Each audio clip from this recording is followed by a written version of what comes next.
Welcome back, you guys. So today I wanted to talk about the Columbia Warrior Tomahawk finishing set. Yep, that's a bunch of stuff. Anyways, if you guys haven't figured it out by now, I'm not like the most tool reviewy guy, but every once in a while I feel like there's something I can say that will add to the discussion about these tools that you may appreciate and want to know before buying them. Also, a really quick disclaimer, these were given to me for free by Columbia. So if you think there's any bias, well, maybe that's it, but I try to do my best anyways. Okay, so let's take a look at this and see what's in here. First off, it comes with this sweet Flambeau outdoors.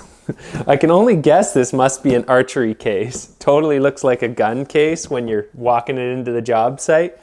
But yeah, let's get a look at what's in here. Okay, so the handle, yep, that's a handle.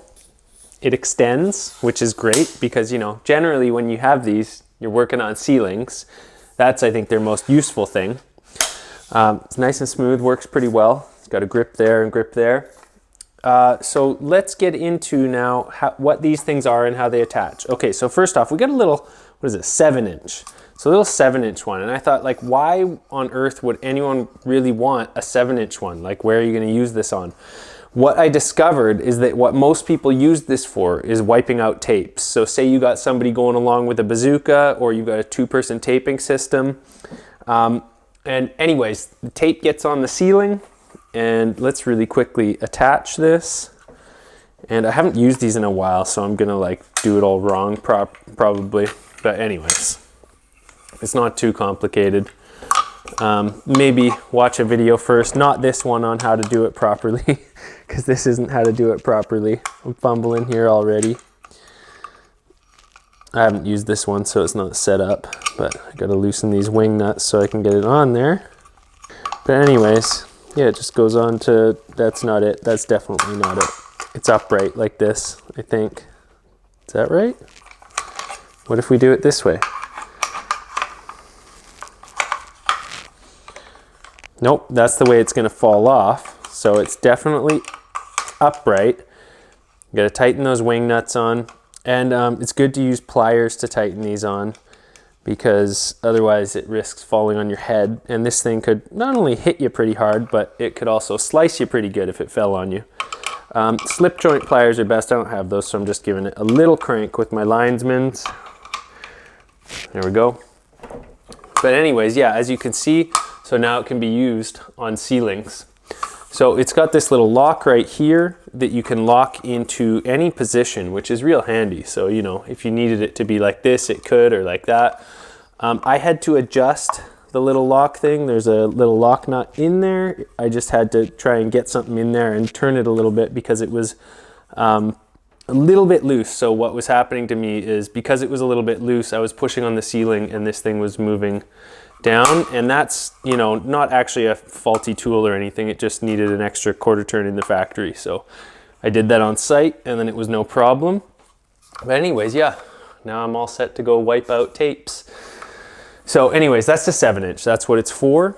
Next one, what size is this one? It says it on it, which is nice. Yeah, a 12-inch. So the 12-inch, again, isn't incredibly useful for me. I think one of the things that you could use this for is after boxes. So if somebody, you know, loads a flat joint super full with a box, then you could come back after and wipe this out. And, you know, for the most part, you don't actually have to chase boxes because they leave a really nice finish. But if you did want to, you could. And this would work really well over like a 10-inch box or something. So it'd be one thing you could use it for. All right, now I'm gonna skip the next one and I'm gonna go right to the big one. So what is this one? I used this one on a job that I did. I don't remember what I called that one. It was the wall and ceiling skim or something like that. So this is the 32-inch. Honestly, I found this too big. So I was rolling out the ceiling and then I would push and skim this out, and sometimes it would be so good and other times it was just leaving too many little voids, because once you get a blade this big, it starts to be really hard to put enough pressure for that blade to flatten out everywhere. So if the ceiling's not very even, then it's gonna leave inconsistencies where you can still see the roller texture on the ceiling. Now, The good news is that it means it's actually flattening the ceiling out pretty well, because if you use a smaller blade and you can get into those nooks and crannies, you're not leaving it as flat. However, I definitely found that this was a bit too big. The other thing I found is when you have one of these over your head, so when I was using it on here and it was over my head, so I'd be rolling out the ceiling, and that in and of itself is kind of hard on my neck and shoulders. And then I would be grabbing this big 32-inch thing and like trying to push it across the ceiling, and I had to push really hard in order to try not to get any of those little spots. I think in texture, some people call things like that holidays, right? But yeah, in order to leave it really smooth, I'd have to push super hard. And so I found that I was leaving too many inconsistencies, and I was getting really worn out having to push that thing across the ceiling. Maybe if I had a partner doing it where they were rolling out the ceiling and I was only working on that thing, it might not have been as bad, or maybe it would have been worse because you wouldn't even get a break from it. But the point is, I found this one, the 32-inch, to be too big. So I did step down to the next smaller one, which is, what size is this one? This is the 18-inch. And the 18-inch was actually really nice. You know what, to be honest, like maybe a little bit small, but for the most part, when I was pulling this across the ceiling after rolling it out, it did such a good job.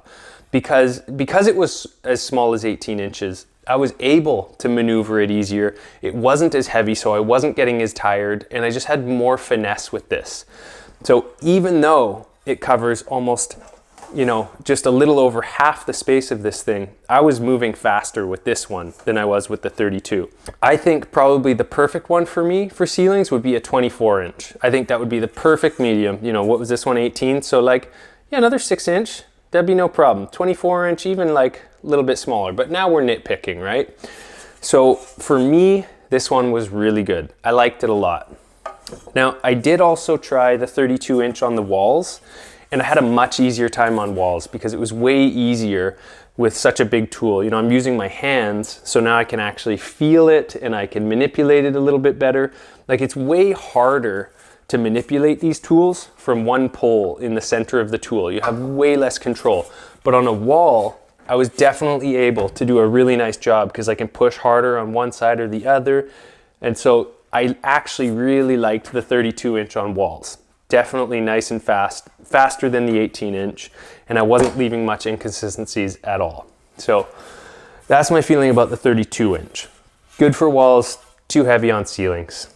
Just my opinion. I know there's going to be some heroes out there that are going to start telling me to go to the gym, but yeah, I was, and I do, but it was just a heavy tool. You know, when you've been doing overhead work for a long time and you start to get shoulder problems, those don't go away. So I have to lighten it up by using a lighter, more manageable tool. And I try to do that on a regular basis. Anyways, you guys, I don't actually have that much more to say about it. I think we covered it, you know. That's everything I had to say about these tools. For me, the sweet spot would be, I think all I would really need is like in 24 for ceilings and a 32 for walls. And an 18 wouldn't be bad to have.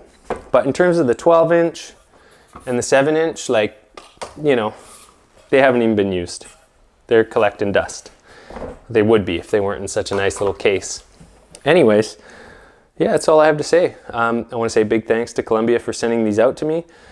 Haven't been doing too many taping jobs these days to put them to use again, but when I do, they are really nice to have. So generally I don't use these on walls and stuff most of the time because I just am a trowel guy. It's faster and more natural to me. I've seen it, the comments in a lot of videos where people are like, why didn't you use the Tomahawk on that wall? It's like, because I already have a hawk and trowel in my hand when I'm loading up the wall.